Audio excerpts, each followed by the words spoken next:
Hi, I'm Tom Scioli, author of I Am Stan, a graphic biography of the legendary Stan Lee. And check this out. I got advanced copies of the soft cover and the hardcover. Look at this. Oh my Look at that. god, that's beautiful. You know, also the soft cover edition of Jack Kirby, The Epic Life of the King of Comics. So they're all coming out in August in comic book stores and in September everywhere else, and there's a pre-order link in the show notes below. I'm Matt Zeoli. And you can follow me on Twitter at Tom Scioli and on Instagram at Tom_Scioli. Follow me on Instagram at cinema_tomb. I did that unboxing video where I bought like the New Adventures of He-Man and Very cool. Opened it up and got a conversation going about the show. And so I went back to check because I never remembered seeing any kind of explanation of like how we got from like Eternia and Filmation, you know, Sure. Lou Scheimer Studios, how we got from there to New Adventures of He-Man, you know, this sort of, you know, space opera version of He-Man. I have, like, I thought I dreamt this. Yeah. It was like a fever dream here. Well, it was just a blip. It was just here and gone so quick. And the only evidence you have is like going to like a toy, you know, like a secondhand toy shop or whatever, and in those like bins, those where they have like a baby pool full of like loose toys. You might see one, but you wouldn't look at it and be like, oh look, there's He-Man. The funny thing is, from this toy line for this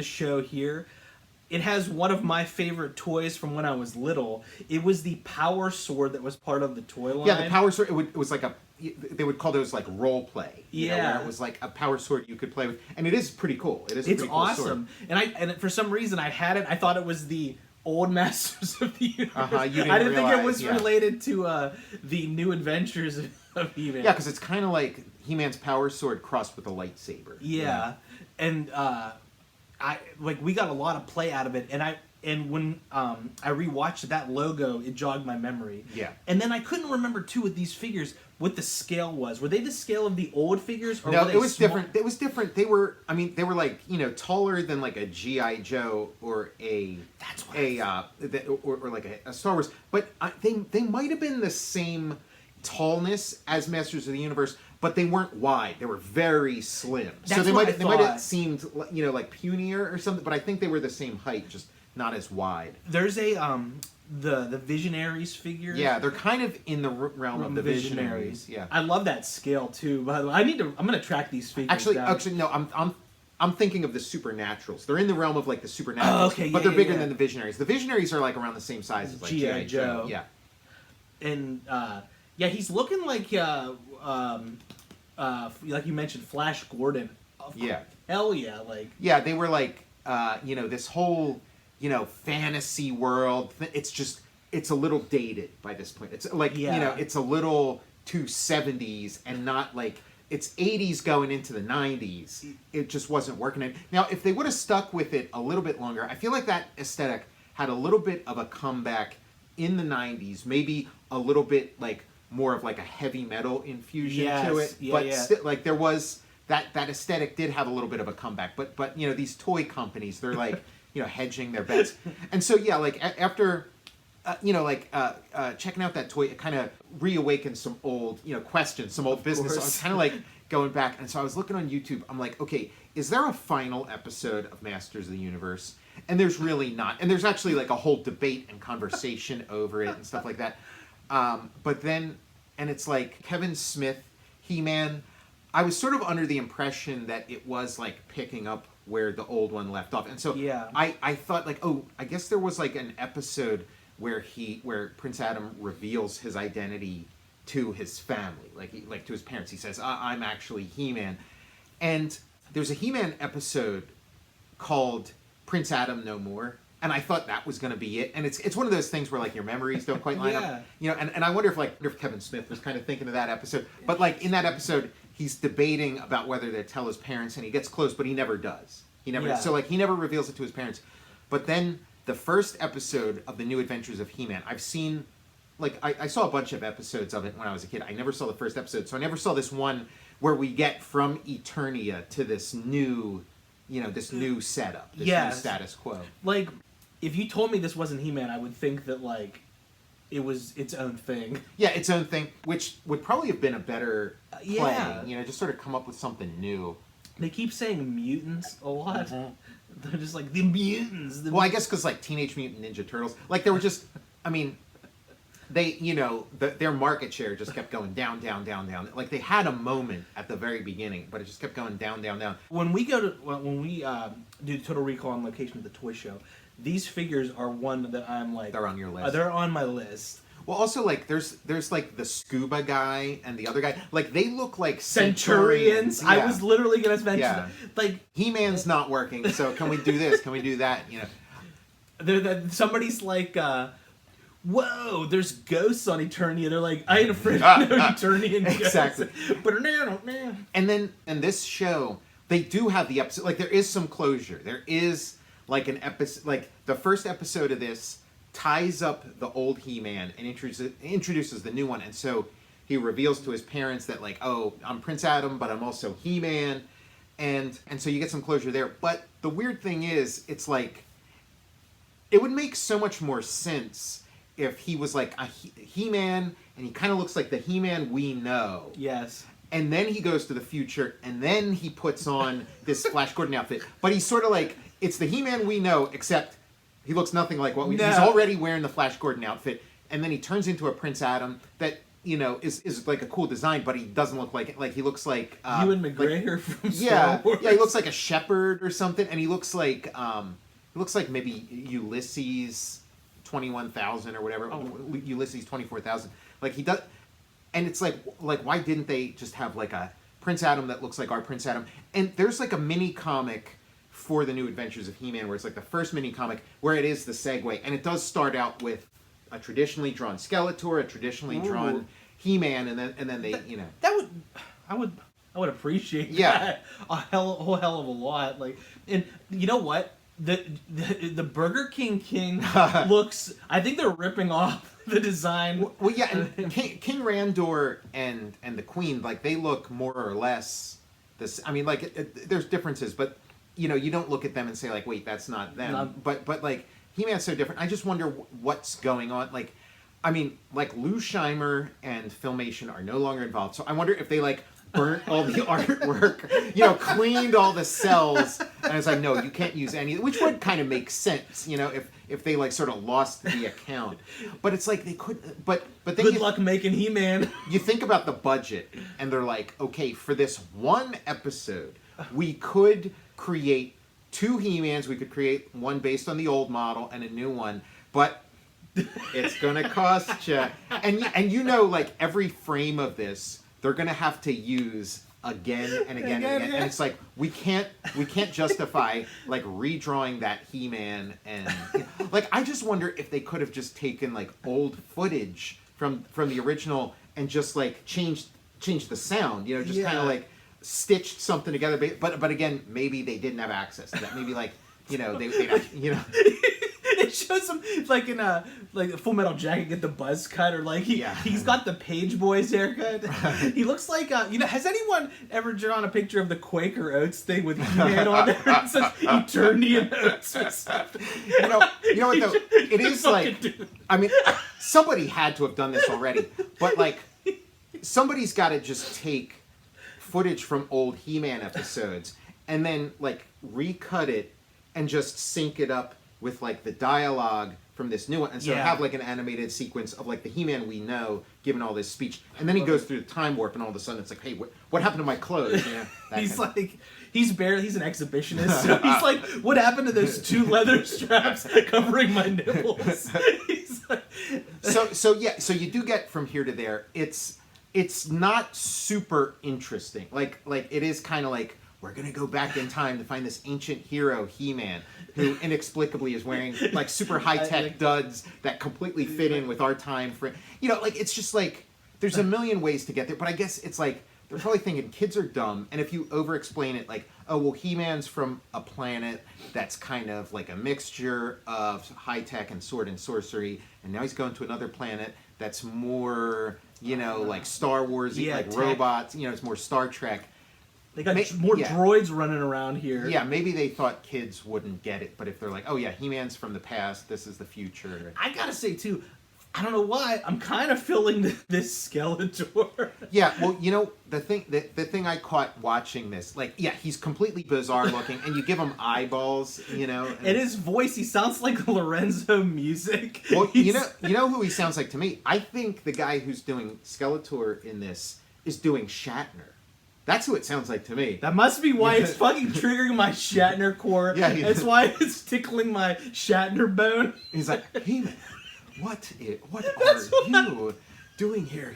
Like a little bit of Shatner, a little bit of Brundlefly, yes, Jeff Goldblum. You know? Yeah, I'm like, why is the Skeletor triggering my, like... But it's not a bad call. Like, you know, voice, like, I'm into the voice. Like Shatner as Skeletor. And I wonder if Shatner tried out for Skeletor when they made the He-Man movie and, like, lost out. He didn't make the cut. Yeah. Because he would be a great Skeletor. You know who Skeletor looks like? Glenn Danzig. There's that one guy who has, like, an aquarium on his head. And like that was a kind of cool toy. Love that look. Because the toy had, like, water liquid in there. Don't drink it, though. The character in the movie, he's got no liquid in there, and he's like... They're like, how do you go to the bathroom in that thing? And then yellow liquid starts filling up. You know, it seems almost like it could be like some, you know, sci-fi, like, biblical, like, from the makers of Left Behind or something. Yeah. It's like religious sci-fi, because it is like, these like shepherds and, you know, Veggie Tales. Yeah, it's like when you've outgrown Veggie Tales, you graduate to this. It's like yeah, evangelical He-Man. He's like Kirk Cameron, Skeletor. Yeah, by the power of Jesus. Or, you know, by the power of the Bible. They're like it featuring Kirk Cameron as Skeletor. He's evangelical He-Man. Yeah, like, dude, I'm fucking... It's so weird. But yeah, it is pretty cool. Like, and again, I'd seen a bunch of episodes when I was a kid, but I never saw that first one. And I assume, like, they just want to show... Like, when a show's in syndication, they might have never shown the first episode in Philadelphia. You know what I mean? Like, because they just want to... They don't want any kind of continuity. They want it so that you don't feel like you missed anything. You can just... So, yeah. I'll bet they, like... just maybe ran that first episode once and then just ran like all the episodes, you know, because then you'd be like, okay, how come last week He-Man was already on this planet and now how come he's showing up again? You know what I mean? You don't, yeah, you just want to just drop in whenever you catch it on Saturday morning. And I've never seen an episode of this before. Yeah, these syndicated shows could run anytime, anywhere, but it's like, it would be like afternoon. It would be like after you get home from school. This would be on. Same with the original He-Man. I think it even had the same time slot. It's like I caught this show when my youth pastor threw it on a youth group. It wants so bad to be like kind of Star Wars, but then have like a Mad Max kind of thing, and and like Toxic Avenger. Yeah, there's Toxic, and then this guy. I love this blue. There's Glenn Danzig. He's like, Mother, tell your children not to. Well, I mean, it's also kind of like The Mask. I guess this is like at least before the Jim Carrey Mask, like a couple years before. But he's like smoking. He is kind of like, you know, he's real. Like he's got big choppers, big Hollywood choppers, and he had the Hollywood choppers. He's like Party because I gotta. But yeah, all the skull, he's got a lot of skulls. Fucking into that Skeletor. He's like, yeah, you're Look right. at all those skulls though. There's like 4 of them on his. They're like you're not going to forget who he is. You know, if the skull on his face doesn't remind you. Why does He-Man need a starship? Excuse me. He's like, there's Spock. You didn't tell me you have a. He's like, Man-at-Arms. You didn't tell me you have a brother. And you know what? It's like they're probably watching all the other shows because the He-Man show I hated it when I was a kid. Like I loved the toy. I loved the little book toy came with, and then when the first episode of the show came out, I'm like, what is this? And I've been revisiting a lot of old stuff lately. And again, I revisit, and it's like, maybe I was too harsh on He-Man, but like, I just could not get into it. Like, it just, I don't know, it just does not work for me. But then every other thing that kind of came along after that, like Thundercats, were like so much better. And so they had to be like looking at the competition, and you see like Thundercats, Silverhawks. Oh, I love Silverhawks. Just like all the G.I. Joe, all the other stuff, Transformers, all the other stuff that's on TV where like the shows are just so much more hardcore. So didn't talk down to you as much. And then they were probably like, okay, we got to because it does feel a little closer to like Thundercats. Definitely. Also. If somebody showed a clip for this, I'm like, hey, when are the Silverhawks walking into frame? Mm-hmm. Like I wouldn't know any better. It is kind of a mishmash. Then you have like Dungeon Master from the Dungeons and Dragons cartoon. The character, he's got hair coming out of his ears instead. I feel like they should have gone with and I guess they did for a little while, but it never made it to the show. But like a Dolph Lundgren makeover, take that aesthetic to the show a little bit. They never really did.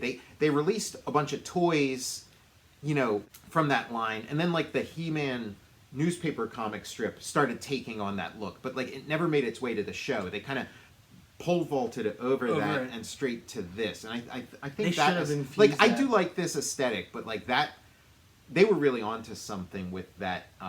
The movie aesthetic. I love that. I watched the series because I can't believe I missed out on it. Yeah, it's like a lost chapter, and it was nice having at least that little bit of closure of like Prince Adam telling his parents his identity, even though like I hate the whole Prince Adam thing to begin. Like that was another like when I came to He-Man, I was there from the very beginning.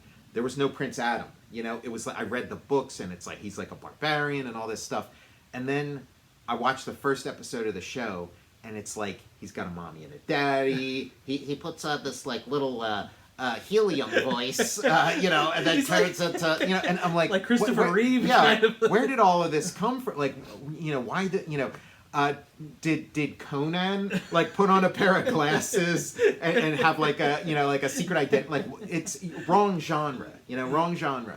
Yeah, he's like he goes in a phone booth and spins around. Yeah, exactly. It's don't get me started. Like I'm still not there yet. I'm still not on board. Prince Adam, he pulls off his shirt to show the He-Man his thing, and he's I think we talked about it on another episode, but I have like my He-Man take, and I do have a take where like Prince Adam makes a lot more sense in the story. But I'm Tom Scioli, author of Jack Kirby: The Epic Life of the King of Comics, and I am Stan, and we got Jack Kirby: The Epic Life of the King of Comics in softcover coming soon. I Am Stan in hardcover and softcover, all coming out in August for comic book shops and September for the rest of the world. And there's a pre-order link in the show notes below where you can pre-order those books. I can't wait. It's getting closer. And by the day, I'm Matt Zeoli. And you can follow me on Twitter at Tom Scioli and on Instagram at Tom_Scioli. Follow me on Instagram at cinema_tube. And check out my Patreon. Go to patreon.com, search Tom Scioli, and you'll see various comics that I've been working on for the past couple of years. Follow the show on Instagram at total_recall_show. And we'll see you on Eternia. We'll see you on Starship Eternia. That's what it is. I couldn't remember. I was like, was it Starship Grayskull? And they go to planet like New Eternia, but it's Planet Primus. Little pig, let me in to Planet Primus, and they get there via Starship Eternia. They're like my favorite. It's like, yeah, Primus.